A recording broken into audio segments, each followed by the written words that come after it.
A lot of people have been watching my videos about the Samsung SmartTag2. It's brand new, but one of the most common questions is, how does it compare to the original SmartTag, the SmartTag1? I'm gonna answer that question for you.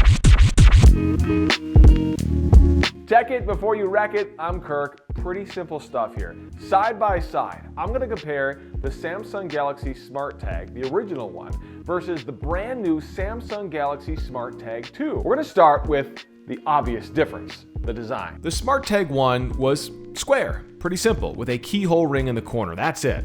The Tag 2 is definitely different, and there is some division and some opinions on this. It's got this big hole with a metal ring on the inside. Samsung says it's designed to be attached to dog collars and backpacks, but to be honest, my dog's collars, the plastic clips, wouldn't even fit through the hole. On a backpack, I will say it did work. And for the record, you can use a normal keyring with the new SmartTag 2. There's also this silicone keyring case that you can buy separate. And it is thinner side by side, and I will say it feels smaller in the hand than it looks in pictures. I think people will like this design more once they get their hands on it. So I'm kind of split on the design. I don't hate it, but I also didn't hate the old design. So ultra-wideband support has been added in the Tag 2, which means finding your tag when it's nearby is much easier with a compass view that literally can point you in the direction of your tag. So this is a big deal if, and a huge if here, you have a phone that has UWB support. Newer Samsung flagship phones support it, but for example, the Fold series has it, but the Flip series does not. It'll use less accurate Bluetooth tracking if you don't have UWB, which is kind of like the classic game of hot and cold. And you can also make the tag beep via Bluetooth, which is typically the easiest way to find it anyways.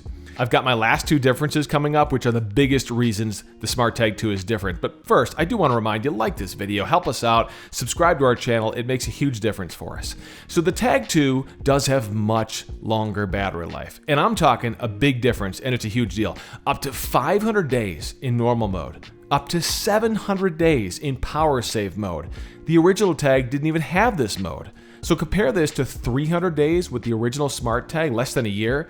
This is a game changer, and it uses the same type of battery. In addition to that, swapping that battery is easier than before. You use any SIM ejector tool, and there's one included in the box when you buy the tag. And finally, and this is a big deal too, IP67 water resistance. What does that mean? Well, that means it's completely protected from dust, and it can be submerged up to 3 feet underwater. So throw this on a bike, on your dog collar, or anything outdoors, and you'll have nothing to worry about. And this is much better compared to the IP53 rating of the previous tag, which basically meant it could be sprayed with water and nothing more. Overall, don't throw away your old smart tags. They're still very useful. The design, I mean, you're gonna have to decide if you love it or hate it.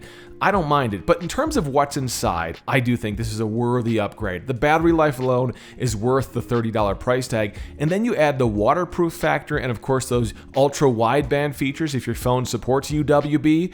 And personally, I think the new tags are a great next step for the Samsung smart tags. Hope that was helpful. If you like videos like this video, subscribe to our channel. We've got a lot more to come. Tech it before you wreck it. I'm Kirk.